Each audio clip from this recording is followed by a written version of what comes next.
How's Pogman FPS, and today we're going to compare some guns that I own to video game guns and how they function. Another video was pretty much kind of be a part 2, would be military guns that I've used and trained with compared to video game guns. So check out for that video as well. It should pop up in the corner here or there, wherever it pops up. Click it, check it out after you watch this video, because some pretty cool stuff that I'm using comparing both of them to real life and how it functions in the video game. And yes, there are big differences with the military grade firearms in there. So check that out as well. And I'm going to pick up my SKS first. We're going to talk about the SKS. Now this is not your typical SKS. This is a SG Works bullpup design. But let's get back to the video and what we would need to talk about. So with the SKS in-game and out-of-game, in-game it has like a side mount and it has a Tapco aftermarket stock as well as a Tapco magazine. This one's got the Tapco magazine as well, but you know, it's a bullpup. So I'll let you guys check it out. But I'll talk while you guys are checking this out. So with the SKS, now comparing the SKS in real life to the one in the game, so the accuracy of this is good, but sometimes they really push it in the game.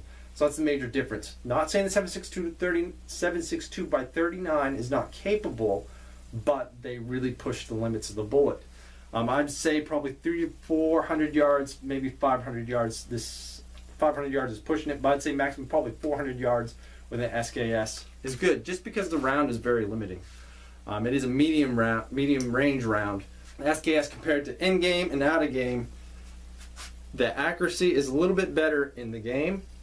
The reliability in real life is awesome. It's a simple rifle. And another thing with the real life, when you rack the bolt back and then you let this go and it slams forward, it actually will make the free-floating firearm pin sometimes hit the primer, igniting the primer and setting the round off. So that's a big, crazy little safety issue that they still got in SKS. Some people have made springs for them, so you can make it a spring-loaded firing pin, which will eliminate the gravity from making the firing pin slam when you rack the charging handle and slam the bolt forward. So that's comparing them to real life and game. I would have to say that the game has the upper hand on this one. In-game SKS of the battlefield is a lot better than the ones in real life. Now this is a pistol. This looks like a 1911. But I'm going to bring it closer up so you guys can see it. You guys aren't going to see my face while I'm talking to this one because it's a pistol. But this is the TTC Tokarev, and this is used in the video game World at War. Now with this, there are some issues that I have with this pistol. In game, it shoots really great. It shoots nice, and it does shoot decent. It shoots decent, I'm going to say. It shoots pretty good. But the thing that makes it shoot kind of decent is the sights. Because the sights ain't as quick an acquisition as in the game. Now I whited these sights out, put a little white U, and then I got a little white dot up front. But these sights are not that visible, and compared to in-game, they're a lot better in-game. It seems more like a 1911 in-game. But it is accurate, and another thing that I hate about it is that, look at that size. I always pinch myself loading magazines in this thing, and it's very small, very thin-framed, very thin pistol overall. And compared it to in-game, it's a lot better in-game. I love it in-game. It's a lot of punch to it. And the bullet that it shoots is actually smaller diameter than 9mm. But what makes it such an awesome round, 762 by 25, is it shoots so straight. But we're not reviewing it. I just thought I'd throw that out there because it's a very straight shooting, very accurate round. And its reliability is so-so. The magazines kind of suck, so it does jam up once in a while. But if you get a good magazine, like I have one magazine that runs really well and the rest of the magazine just kind of run like crap, then you'll be good to go. But when you're in the military, you don't get to pick and prod your magazines. Especially the Russians, when they had these, they barely had enough rifles for their army. So yeah, if you got one of these, you're probably lucky. You're probably an officer or staff NCO or something. But I really don't know about that whole mess. But anyway, compare it to in-game and out-of-game. The Tokarev, much better in-game due to the reasons why you don't get all the other like uncomfortable things pinching in your hand in here, it's being too small, the sights, you know, are a lot better in game than out of game. So I'd have to give the win for the video game. Now this is for the 1911. Now for the 1911, this one's highly modified. This is Project Cannon, and comparing it to in-game, there's tons of different games that have this. Just like most of these firearms are very popular, but I'm going to just talk about Battlefield and Call of Duty. So in Call of Duty and Battlefield, they both do not pack a big punch for health damage. But with this thing, like I said, it's Project Cannon. This thing shoots a 45 ACP round, and it's a very heavy round. Yes, it shoots slow, way slower than 9mm, but it's a devastating round and definitely has a lot of power and a lot of weight behind it. So the video games kind of discredit that. In real life, this pistol is accurate, just like in the game. In the game, they do a good job with accuracy with this. The sights, I have used the military sights. They're about the same. They're not too bad. They're somewhat visible, just like in the game. And also with this, I believe that out of game, it's a lot better because it puts, it has that power. That well, I wouldn't say knockdown power, because there is no such thing really as knockdown power, like it's going to fly me backwards and knock me down. It's just a really hard-hitting round, heavy round, and they need to implement higher health damage inside the games for the 1911. So if they put more health damage on the 1911 in the game, it would just be hand in hand. But I'm going to have to give the real world 1911 the thumbs up. So I would have to say the real world version of 1911 wins over the game. It's a much better pistol than what they put in the games. So alright, now we're working our way over to the AK-47. This is actually AMD 65, but I got my AK-47 locked up. Actually, technically AKM. But the AK-47 in-game compared to out-of-game. Now, I believe that they're pretty much even. The sights in-game are really crude as well as in real life. I don't personally like leaf sights. I think it's just one of my pet peeves, but I don't like them as much. Same thing with in-game, the sights, and for the game I'm talking about is Battlefield, the sights aren't as good, but it's kind of the same. So that's good that they actually are staying true to the true firearm and not upgrading them like with the ghost aperture sights and stuff like that. So in game that's about the same.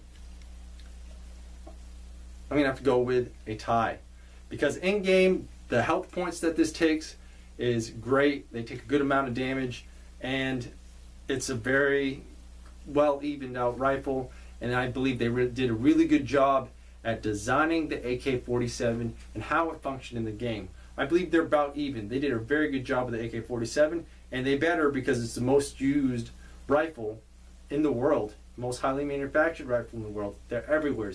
So good job on you guys for actually doing what you're supposed to do with this in Call of Duty. Alright, this is my pride and joy of classic rifles. Now, this is just an extra I added on there. But everything else is original except the sling. But the Arasaka, you'll see these used in World at War, used by the Japanese. Now the Arasaka is an awesome rifle. I love the apertures, and World at War did a good job at really capturing the sights and how everything worked. Both sights are tied. They're exactly like they're supposed to be, relate to real life. Very good.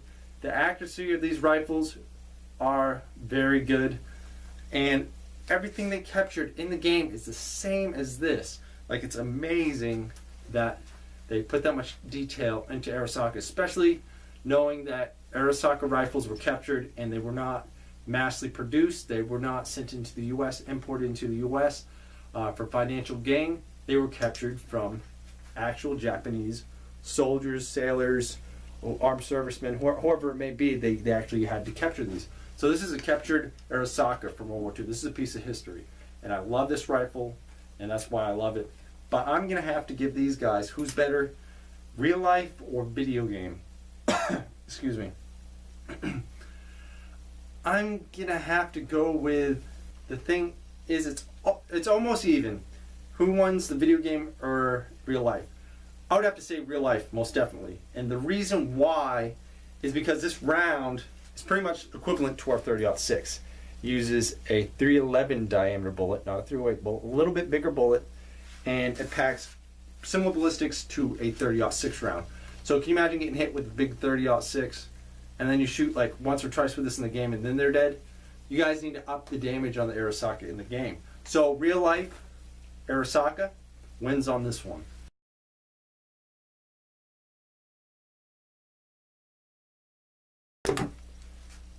Alright, so now you see me with no gun, now you see me with a gun. The M9 Beretta, we'll get a close up for this one as well. M9 Beretta compared to out of the game and in game. I own this one, this is as close as you can get. This is M9 commercial, swapped with metal parts, so on and so forth, but this is pretty much the service model. But I also trained with this in the military as well. And I got additional training, extra training on the M9. So I know this pistol pretty greatly, and I have gunsmithed on this and changed shit around, took it all apart, put it back together, just for shits and giggles. M9 is very, very well precision, well tuned pistol, and its accuracy is great in game. The recoil is great in game. The recoil is good in real life. It's because it's so heavy though, and you know, it's a metal frame pistol, metal frame obviously, upper slide and everything, all metal construction, so it's a little bit heavy. But comparing it to in-game and out-of-game, it shoots accurately, which is very true about this. This is a very good pistol. This is one of my top 3 pistols that I really like. It used to be my number 1, but I'm not going to get into that right now. Kind of going on a rant. But the M9 pistol, compared to real life and in-game. Now, the sights are the same in-game, most of the games, but they do kind of leave something out. With the M9 for the military, it's like this. They got the single dot in the rear, 1 dot in the front. People usually aren't used to that. But comparing that to in-game and out-of-game, they usually have 2 or 3 dot sights. I'm not going to hold that against them, but you guys could fix that. Put the post and dot sight, and that's the true M9. So I kind of being anal with shit, but you know what? Let's just set that aside, that they got the sights kind of wrong, and I'm just going to go over the overall performance. I'm going to have to say it is a tie. You guys did a great job on this. The accuracy, and the recoil and the way it feels is very similar to the way that it fires in real life. So great job for this, and the game I am talking about is Call of Duty. You guys did a very good job with the M9 pistol. Alright, now if you don't got one of these, everybody should have one of these. A Mosin Nagant, at least when they're still affordable. So we'll take a look at this. The Mosin Nagant in game, we're going to use World at War, Call of Duty. Now, Call of Duty, they made this rifle. You know, this is an accurate rifle, but the way this was designed and mass produced was for called the belt buckle shot. So when you're aiming down this sight and you're aiming here, you aim at the enemy's belt buckle. So the tip of the front sight post would be pretty much aimed right above his nutsack. You aim at the belt buckle right there. And when you're aiming at the belt buckle, it actually hit around the center of the chest. And that's the way these things were sighted in, was for that, so it's quicker acquisition. I don't know why they don't do point on target. They just had to be difficult. But compared to in-game and out-of-game, I actually like the in-game a lot better. It's more accurate, a lot better. But, you know what? Friggin', I'm going to have to give it to the one that's in-game. The reason why is due to that reason is the iron sights. Now, this rifle is accurate. I hit bullseyes with this thing, and I ain't shitting you. This is a very accurate rifle, especially with custom hand loads. I got a special little recipe for each of my rifles, and they all shoot differently. So this is my M44, but I got 9130s as well, and yeah. So I would have to give it to the in-game due to the sights actually being point of impact. Alright, now please don't criticize me for this. I got a CZ-P09, but we're going to be talking about the CZ-75. Now, I have shot the CZ-75, and this is why I bought my CZ-P09. It's very, very similar. And it's pretty much the same pistol except it's polymer lower. Now, with the CZ-P09, compared to in-game and out-of-game, in-game, it just seems like the pistols are really small, and that really bothers me. I really don't like that. I really don't like it in game because it's not giving the true aspect of the CZ75. It's not giving you the full feel of it. And the reason why I mean by that is due to the size, due to how, like, I don't know, it's just one of those things. It's not very similar to the real life. And I think it shoots a lot better. I think they're not giving it enough credit. So I think it shoots a lot better in real life. So this one is going to have to go to the real life CZ75. And now we're going over to my M4 clone. Now, with this is my favorite rifle. In-game, out-of-game, which one's better? I believe that it depends on the game with this one.